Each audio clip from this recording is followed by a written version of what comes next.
Hey guys, what's going on? It's your boy George Mackay back here on the MLW Rewind. And as you know, if you've watched, you've seen him, you know him. He is my PIC, the one and only Uncle Bobby B. Ahoy, hoy. How's it going? How you Going good. doing? It's going good. It's Fusion Day. Can't be mad on Fusion Day. No, it's always a good day on Fusion Day. That's right. They should really change Thursdays to Fusion Day. I think it should Yeah, be a thing. Should be a thing. it's always Fusion Day in my house. Damn right it is, as is in mine. And we just watched a killer, fantastic episode. So let's not waste any time. Let's get right into it. Let's Starts give it. off with Willie Mack talking to Sam Laterna, talking about opportunities, talking about Alex Kane, calling him unworthy, and what his response is. And his response was simply this: Alex Kane is talking out of his neck. And at that point, Alex Kane shows up and pretty much calls Willie Mack a bitch ass hoe and gets knocked on his ass with the fastest slap I have ever seen. And as they exchange a few blows, security breaks it up, and all you see in the camera in the far angle is Sam Laterna just trying to get out of the danger zone. That slap was like lightning. Like I didn't even you almost didn't even see it. Nope. Uh, I mean, we know Willie Mack is a quick and agile dude for his size, but you didn't know he could slap at the speed of light. Like holy smokes! What we do now. Uh, yeah, that was a cool little interchange. I liked it. Absolutely. And that's what kicked off a rather uphill episode, if you will. MLW is back in Mexico, Tijuana, to be exact. And our first match of the night is Alex Kane versus the Callings Delirious. Now, Alex Kane has been talking about how Bomaye is international. Well, we forgot to really think about it for a second. The Calling, with the inclusion of Delirious, they're also international. So the Calling as well, showing their international skill. And this was a good match. A good match. A lot of smack talk by Alex Kane. Mexico does not like Alex Kane. If I learned anything after this match, Mexico hates some Alex Kane 150%. But nonetheless, was a great match. Delirious got his spots in, but every time he built momentum, Kane was able to shut it down, whether it be rolling away from what potentially could have been a suicide dive or moonsault flip off the ropes, to executing every suplex that he possibly could in rather quick fashion. He secures the win, and the crowd was all fired up with a whole lot of boos. And at the end, to add insult to injury, Alex Kane stands on the top turnbuckle waving the American flag in a country that absolutely hates that flag. You cannot be surprised he got the reaction that he got. Rob, what did you think of Delirious and Kane in this opening contest? Yeah, Kane taking a little page out of the book of Sam Adonis, I dare say. But yeah, it was a fun match, and I mean it was a cool way to integrate the Calling into a world title shot without making it too big of a deal, like without it being a Akira or whether it was a world title shot or not. Just a match against Alex Kane. It's keeping that Calling Bomaye heat going. It was a fun little match. I liked it. Delirious definitely had the crowd behind him, and he had a couple real close instances there, but our boy Alex Kane with that big suplex. What did he call it? It is the It wasn't a cane geez. maker because he hit the cane maker and Delirious did kick out of it. I'm not sure what that exact type of suplex was. I Joe think it's just an Dombrowski Olympic. said it. Yeah, whatever it is, it killed Delirious, and we had a winner. So Yeah, Alex Kane continues his dominance. absolutely. And this was, guys, for anyone at home wondering, this was a non-title Yeah, match. non-title match. I thought so. The title was not on the line. So there was no repercussions if Kane may have lost, but the momentum would have swung in the Calling's favor if they had figured out how to already beat the champ in a non-title contest. But he keeps that mystique alive, and we move forward. We get a recap of Mance and Cardona, the whole beef, everything that's leading up to Fury Road. In a Kiss My Foot match. That's right. It is now officially a Kiss My Foot match, which means at the end of the match, the loser will have to kiss the winner's foot. We get a Cardona promo on Mance Warner, and Mance, apparently, according to Matt Cardona, this is breaking wrestling news. Mance is a shower dodger. That's right. He does not shower after he competes all over the country. And, he's not going to get a big win at Cardona's expense. Also, he gives Mance kind of the rundown on his pedicure procedure, if you will. The cucumber scrub, the clear polish. He gets it every 2 weeks. I mean, Mance would be lucky to kiss Matt Cardona's foot, according to Matt Cardona. But Matt Cardona also stating with WTF, that's the World Titan Federation, and MSL behind him, he is almost pretty much cleared for victory. Mance will not stand a chance at Fury Road. We got a deep dive. Actually, sorry, before we go into the deep dive on Willie Mack, what'd you think of Mance, the Matt Cardona promo on Mance? And do you agree with the pedicure procedures every 2 weeks, the cucumber scrub, the clear polish? Are you a fan? I'm not a pedicure guy myself. I'm Fair enough. not a feet guy. In fact, whatever higher power there is in the world, I thank it every day that I am not attracted to feet. So I kind of glossed over the whole pedicure, but just on Matt Cardona specifically, a lot of people talk smack about Matt Cardona, but here's the thing: pro wrestling, a lot of it involves acting. You're playing, whether that character is even an extension of yourself, you're still playing it up, and you're playing a character. And so there's conviction that comes into play here. It's like, are you believing what you're saying, or are you just saying it? And Matt Cardona has conviction. So even something as simple as cutting a promo in his house, which normally I'm not a fan of, he made it work with that conviction.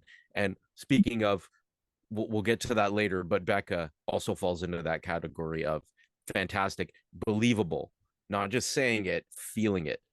So I was pretty impressed with that little. I don't know about the kiss my foot match. That's going to be a disaster. It's been a while since I saw a kiss my anything match, but hey, let's do it. I'm down. Well, listen, we've seen kiss my foot matches before. Jerry the King Lawler and Bret the Hitman Hart had a wild one back in the day. We've also seen a kiss my ass match, and that's that was made famous by Vincent Kennedy McMahon. So a lot of body parts have been kissed in the ring, and to bring back a classic like the foot, why not? It's overdue. Why not? Kiss my foot. It's different. It's not. I mean, there's worse things you could be kissing, and I mean, advantage Mance here because boy, he's a shower dodger. Well, Cardona's got the. I mean, in the event Mance has to kiss Cardona's foot, it's gonna be sweaty from the match, but at least it'll be a nice. Like, I don't know what Mance's feet look like. This could be this Cardona might have bit off more than he could chew here. Bit off more foot than he could chew. Nice pun. The only person who really knows what Mance Warner's feet look like is Mance Warner when he's laying diagonally on the floor. Because when he pops his head up after a wild night of drinking, his feet are usually the first thing he sees. Okay. Yeah, let's go with that. What? It's true. You're laying diagonally on the floor. You pop your head up. The first thing you see is your feet. Usually the first thing I see is the ceiling. Yeah, but again, when you pop your head up, not open your eyes, up. You tilt your head up, you see your feet. Yeah, but you only see the top of them. Yeah, but that's the part that would be. They're not going to kiss. No. If you're kissing my foot, you're kissing the sole of my foot, the nasty part, right on the ball of my foot. Oh God, that's where you're kissing. You're dark. Not the top. Who's got the top of my foot? Who gives a shit? The top of my foot. That's nothing. All right. Moving on from the feet. We're gonna move past the feet completely. Let's get a deep dive into Willie Mack.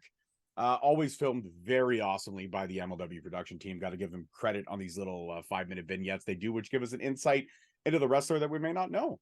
Talking about losing his mom in a fire when he was 3 years old. She was under the influence of substances, as he spoke about. He talks about that's how he got the burn scar on his left hand. And he talks about, getting his WWE tryout and, passing, getting that shot, about to report to Orlando, literally a week out, gets the call, it says, don't bother coming. And at that point, kind of took a nosedive in his career. He was kind of homeless, bouncing around from living in his car, living on people's couches, to building himself back up and getting another chance from some other promotions. Obviously, we know one of them being Impact Wrestling. Now he's back in MLW, and he wants to take what's his. And Alex Kane, he's got the backing, he's got the movement, he's got the people. Willie Mack doesn't care. He wants what's his, and that is that MLW championship. And I thought this was a great insight. What's your thoughts on the Willie Mack 5-minute insight? Yeah, I mean, I'm not I'm not one of those people that's like a wrestling encyclopedia and I know everything. I really respect those people who are, because that's a lot of knowledge. So I did not know a lot of this stuff about Willie Mack. And that's pretty inspiring. You know, anybody who can come back from adversity, even as a child, because that is a terrible thing to go through, like losing your mom in a fire at such a young age. A fire And which was caused by her substance abuse, unfortunately. yeah, and you know, being burned yourself and because of it, that's really inspiring. And from a pro wrestling point of view, Hmm. it really solidifies Willie Mack as the absolute baby face here. Like, if you didn't get behind Willie Mack watching that promo, I don't know, you're probably not human. Like, he's come back from it, and I think that's tremendously admirable, and something I respect that from anybody that does that. So it really like gave some little more stakes to this. Like, not only is Alex been just trash talking Willie Mack and calling him all kinds of names, the grimace of pro wrestling, telling him he's not worthy. Now you got this angle of Willie Mack, who's you. I don't want to say sympathy, but you generate kind of just that. Oh man, I really want to see this guy succeed. He's been through so much. He's worked so hard. So smart, and like you said, these things are always done really well, really slick production. I enjoy these little vignettes of getting to know people, and we'll get another one tonight as well. Well, we'll get one right after this one. But yeah, to go back to what you were saying, everybody loves, for some reason, these human beings, it's not a bad thing, which is something we love as human beings. We love the comeback stories. We love these stories of overcoming and rising. You know, like Macho Man said it the best: the cream always rises to the top. You know what I mean? So Yep. excuse me, as human beings, we love those kind of stories. You don't really hear somebody saying, "Man, I love the story of that wrestler who literally got trained by the best. Mommy and daddy paid for everything, and now he's the best because he had the best trainers." Yeah, you never hear a fan say, "I fucking love that person," because they literally came up from everything and now they're everything. So you always hear people say, "I love the people who came from nothing." And I get it. Somebody's probably watching this saying, "Well, why are you talking about the obvious?" I'm talking about the obvious because the fact is that this promo did exactly what it was supposed to do. You were on the fence about Willie Mack, maybe? You're on the fence about Alex Kane, who you want to cheer for in this match. And this promo did exactly what it does for people who enjoy the underdog, who enjoy the hero. And that's what they did with this promo. They made Willie Mack that underdog hero that you just want to see win because of all the shit he's been through. So Yep. to reiterate what you said, but yeah, I mean, like I said, I wish one time though somebody would be like, "Fuck, man, I loved hearing that story about so and so, man. They really they had it all, and now they're just doing it." I just for once, just flip it up a little bit, switch it up. That's all I'm saying. Just one time, only one time. We also get another deep dive into another wrestler, like Rob said, Delmy Exo. We hear about her journey, talking about always having wrestling on in her home, because her sister and her dad pretty much got into wrestling. And then she came along, 7 years difference between her and her sister. And her sister was the older sibling. So the older sibling, at least in my house, always controlled the remote. That's it. Whatever they were watching, you were watching. If you didn't want to watch it, go play or leave the room. That's it, straight up. And she fell in love with wrestling because it was always on. Her sister signed up for training. She went, and the ring just called to her, in her words, and she ended up training as well.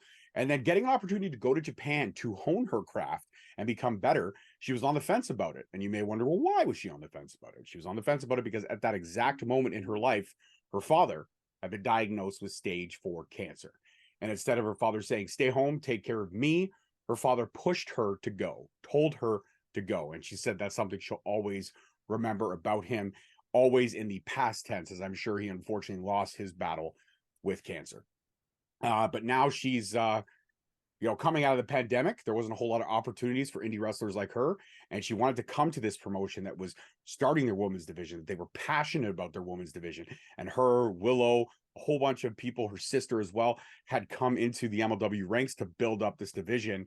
And they did well. For even Willow, for the short stint that she was there, she definitely put her stamp on that featherweight division. And now Delmy is the face of that featherweight division. And she wants to make this a true world championship. She wants to defend it and carry it everywhere so that the people who built her up are always going to be behind her, like her father. And I thought that was great. That gave a little humanizing aspect to Delmy Exo. I mean, she's already a baby face, but now you want to see her excel because of that family adversity. And kudos to these wrestlers for allowing us in in these kind of vulnerable moments. It's hard to talk about that. It's hard for Willie Mack probably to go back down that rabbit hole that he did.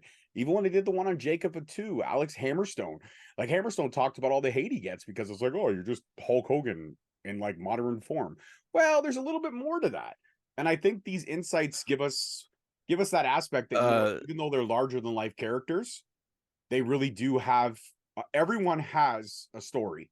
And some stories are great, some stories are horrible, and people have been through horrible shit. And for them to share that with us, it's great for mental health. I mean, you never know. That promo by Delmy Exo, that vignette could have reached someone who's going through the same situation, not so much with pro wrestling, but somebody in their family, you know, going 12 rounds with chemo, but ultimately losing a fight.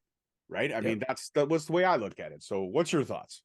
Well, like I lost my father to cancer when I was 12 years old. Did, you know, the chemo, the whole 9 yards. So I know the struggle, and it's a hard thing to overcome, because you never stop missing your parents. But yeah, like you said, it's very nice that they get vulnerable like that and kind of let the fans in a little bit, know a little bit more of their story. Um, I thought it was really interesting the way she showed up for training with her sister, and she was just like, yeah, I am gonna participate. And just shout out to Alex Hammerstone, because his social media stuff is great, because like you said, he gets a lot of, you know, anybody who's built like Hammerstone, you're gonna get the accusations of, oh, this guy's on the gas or whatever. So Hammer just has some of the best responses for that stuff. Like, oh, I could look like you too if I was on steroids. Okay, then go do it. Do it then do it. Right? Like, oh, I could look like you, then do it.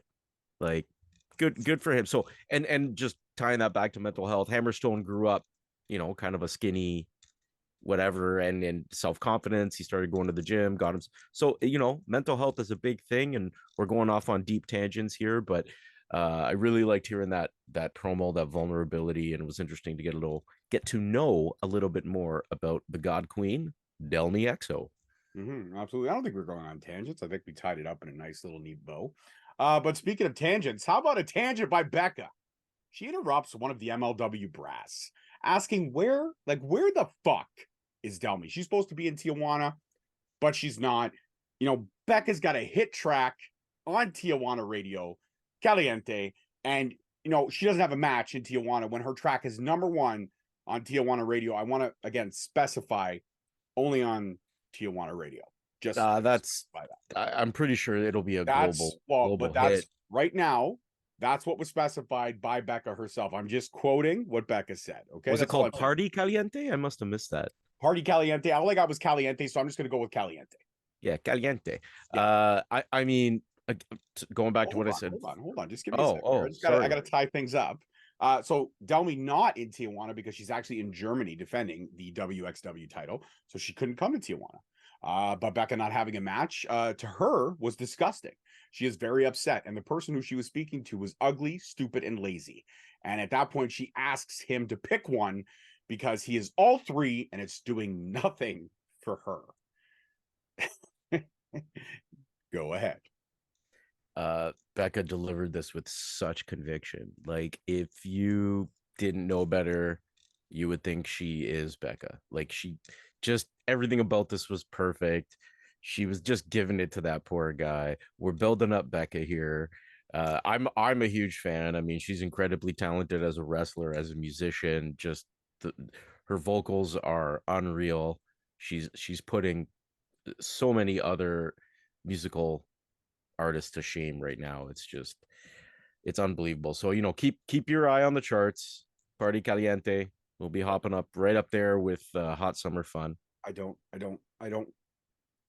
know where we go from here sometimes, because I feel, where do we go from here? I feel like you're blinded to the fact that by the light, maybe by the light of the fact that this girl has absolutely no singing talent whatsoever. Oh my god, dude, you need your ears checked. I think you sorry which one of us has been a musician for over like 20 years? I'm not. You have, but you must be tone deaf. You have to be. Pretty sure I've like been playing in a band for like years. They I've haven't heard kicked me out I've heard a yet. raccoon get run over on the street that sounds better than Becca. Wow, Yeah, no, that's yeah. an outrageous accusation. Now you're just being pejorative and Oh my insulting. god! Oh, here we go. Fucking Rob Magnoli with the fucking college level words, for fuck's sakes. Okay, whatever. Listen, we're going to agree to disagree because I don't think you and I are going to ever come to a consensus on Becca as an in-ring technician. She is phenomenal. As a character, she is phenomenal. Everything she is doing is top tier. As a And musician, she is out of this world.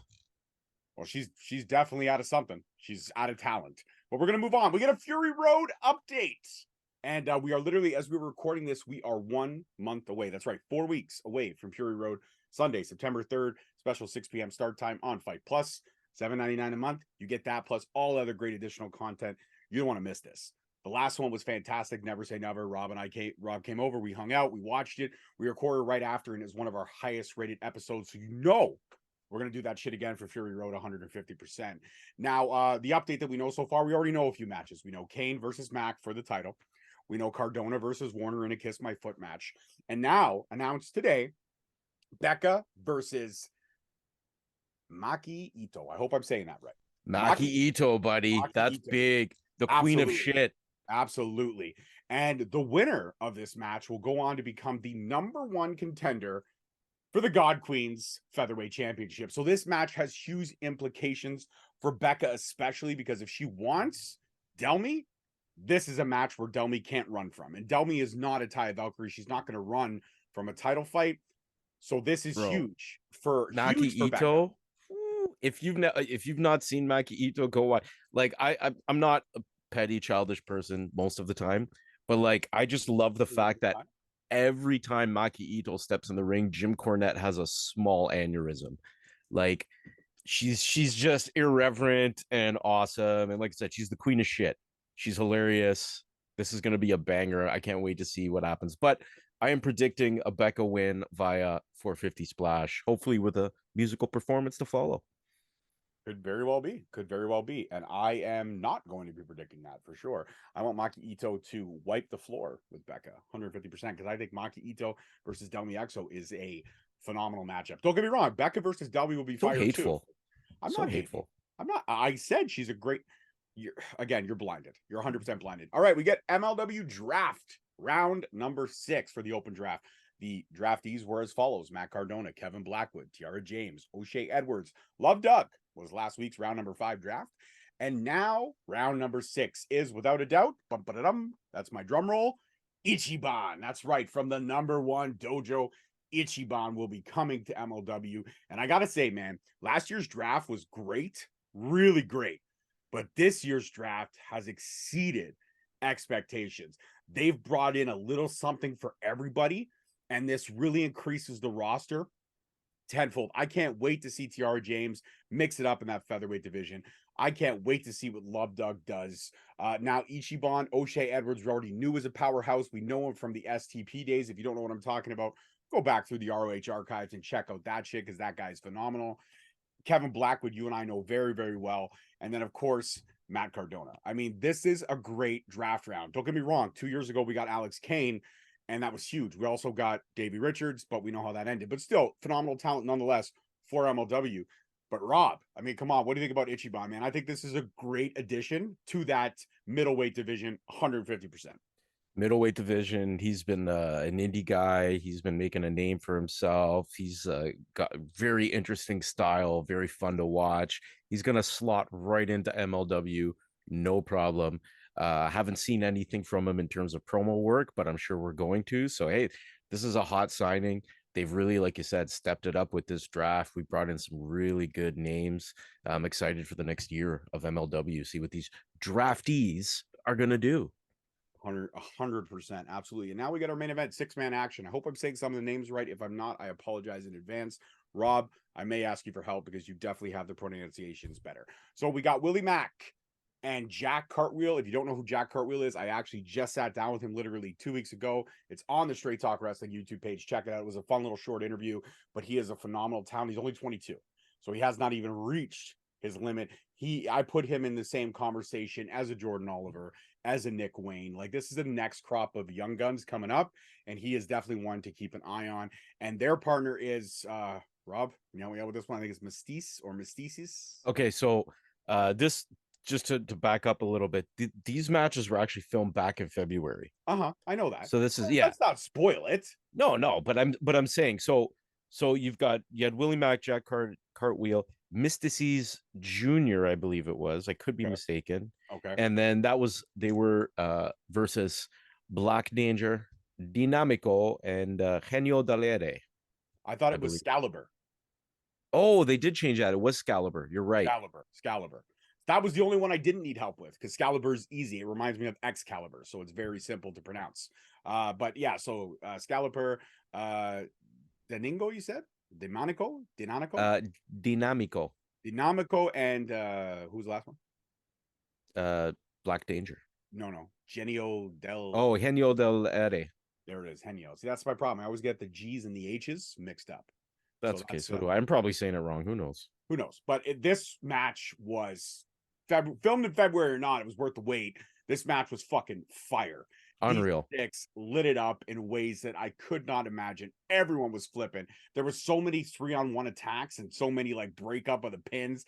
That ref at one point was so exhausted he was counting with both hands, but I don't think he was counting with both hands on purpose. I think he was tired. He was trying to hold himself up with the other hand. That guy was sliding all over the fucking ring. That was actually kudos to the ref, man. He kept up with those guys like nobody's business. So the unsung hero of this match is that ref. Kudos, tip of the hat to that gentleman, because he was sweating more than the 6 wrestlers in the ring by the time it was all said and done. But Jack Cartwheel getting that amazing height at the end of the match for that 1, 2, 3, fucking impressive. And Jack Cartwheel, man, the speed on this kid, the agility, the moxie is phenomenal. I got to see him wrestle at the Man Lucha last month. He's coming back this month, tail end of August, and this kid is just fucking dangerous, man. If you don't know what I'm talking about, check out his AEW Dark work too. Even though Dark is no longer running, still very much available on YouTube, and this kid has a promising future. The Mexican crowd loved him. They were they were all over him. And actually, you know what? I gotta say this too. They also really dug on Willie Mack's dance moves, man. That inverted worm, that was great. That inverted worm into the 3-on-1 assault. Like, I'm sorry to Excalibur and team. Why did you break up the inverted worm? At least let him finish. But fuck, Willie Mack can go, and then the Macarena into the standing moonsault. Like, you gotta be fucking kidding me, man. That was great. Just great. Like, wrestling is entertainment. I was entertained. I thought that was hilarious. Didn't take away from a very good lucha libre style match. The crowd was into it. I saw a lot, even after the bell. Like, everyone was going nuts. So, you know, Mexican crowds are pretty unforgiving. If you're not good, you're gonna know about it. They really seem to enjoy that stuff, as we did. I thought that was just a super fun match to watch. I would recommend anybody to watch this one.